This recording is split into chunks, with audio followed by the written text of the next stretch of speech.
Hello everybody, this is Toys R Us, and for this special video showcase we're going to have a look at one of the original catalogues, or flyers, whichever you want to call them, that came packaged with the original Generation 1 toys back in the 80s.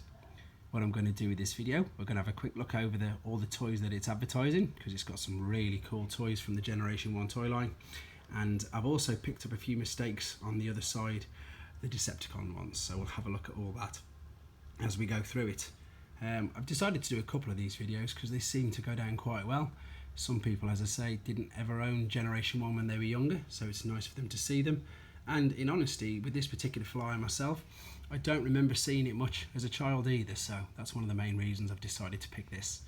So we'll start off on the Autobot side, and we can see at the top there we've obviously got the aerial bots, all individual, excuse me, and of course their leader Silverbolt, and there is the combined form Superior.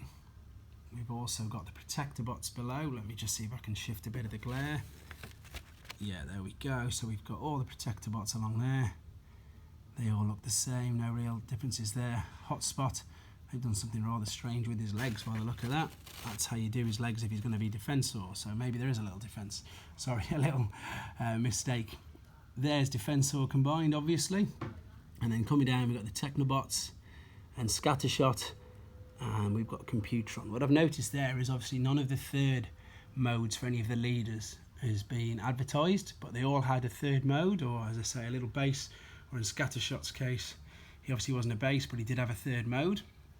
I'm going to move along to Ultra Magnus, and he was a very, very cool toy. And there we are, saying City Commander, obviously, and one of the flyers he was described as a leader, albeit for a very short time.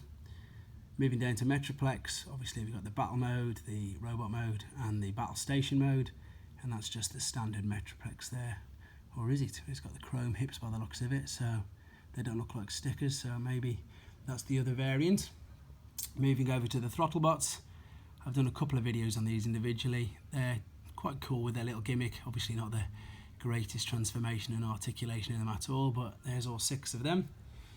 Moving over now to the Headmasters. So there's the original 4 Autobot Headmasters: Hardhead, Highbrow, Chrome Dome, and of course Brainstorm. And there you can see where it's showing you how the gimmick works, that they can either be the head or the pilot to the car. Fantastic, fantastic time for the Transformers, to be honest. Before we go to the Targetmasters, we'll have a quick look at the heroes. So we've got Rodimus Prime, who was of course the leader. I don't know why, does it say that? It should say that there. And of course Retgar, one of the Junkians. And then moving over, as I say, just quickly to the Autobot Targetmasters. I need to hold this a bit stiller. There we go. So we've got Crosshairs, Sure Shot, Cup. They have made a mistake on here as well. They seem to have got, especially when it's in vehicle mode, that is not Blur's Targetmaster there. And that is not Cup's, or it might be, but the colour scheme is totally wrong. Yeah, the colour scheme on Cup's Targetmaster, I think it's Recoil. I may be wrong. Firebolt on Hot Rod as well has the wrong colour scheme. There we go, you can see that on the Targetmaster. So they seem to have messed up all the Targetmasters. They've done it on the Autobot side as well, see? There we go. They seem to make mistakes on these catalogues. I don't really know why. If you're wondering why I've got a different background, this is actually my office at work. I've grabbed myself a few minutes just to do this, because being back at work full time is meaning I need to grab every minute I can to get these videos, to get one done every single day. So here we go. This is the problem that I noticed, or sorry, I said the main error that I noticed initially straight away. That looks like Aimless for Scourge. That's definitely not his Targetmaster. Same for Cyclonus. That's definitely not his Targetmaster. And yeah, as I say, that looks like the wrong way around, Misfire. So for some reason on these, they seem to have got all the Targetmasters mixed up. That's what I noticed, and that's another reason why I've done this video. We're going to come down to the Headmaster Horicons. These were brilliant, obviously Decepticon only, triple change in Headmasters and monsters at the same time. So Apeface and Snapdragon, they're so cool. I mean, let's be honest, they've just re-released them under the Generations line as well. Duocons, again, another Decepticon exclusive. I feel that it's a bit of justification for the Decepticons to get a few of their own exclusives, because if you tend to look at all the catalogues, there's always an abundance of Autobots, and the Decepticons are always lagging behind, so it's nice to see them with a few extra themselves. So here is of course the 3 Decepticon Headmasters. I was going to the Horicons as well, so Skullcruncher, Mindwipe and Weirdwolf. There we go. Coming down to my favourite figure as a child, and to be fair, the new generations, I absolutely love that as well.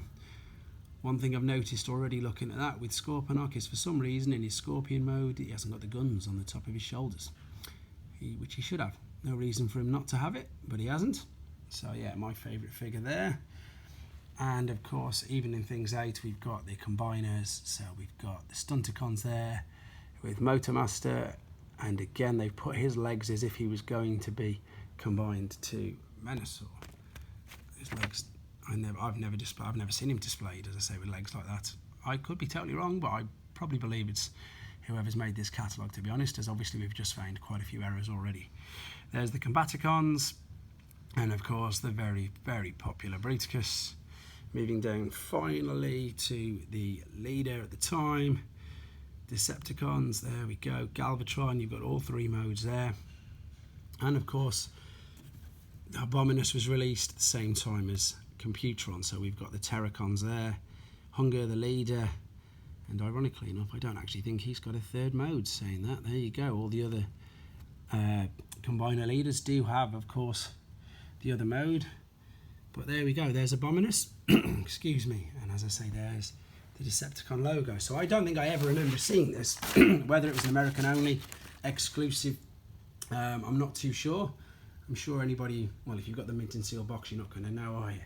But if you can pinpoint or leave in the comments exactly which sort of figures it came from. This isn't folding up with one hand, so I'm just going to leave it right there to conclude that I hope you enjoyed looking at it. As I say, I think it's brilliant looking back at things like this, because for people, myself and our age, obviously you collected it. Of course it's good for you younger guys as well, but this was, as I say, exciting times when this fell out of one of the boxes that you just opened your new toys to see what was available. And let's be honest, we all just made our huge wants list as soon as we saw them, ticking them all off saying we want this, we want this. Hope you enjoyed looking at it, and keep your subscriptions coming in and your ideas, of course, for figures that you actually want me to showcase. I've got a few of them lined up now, got loads ready, and take care.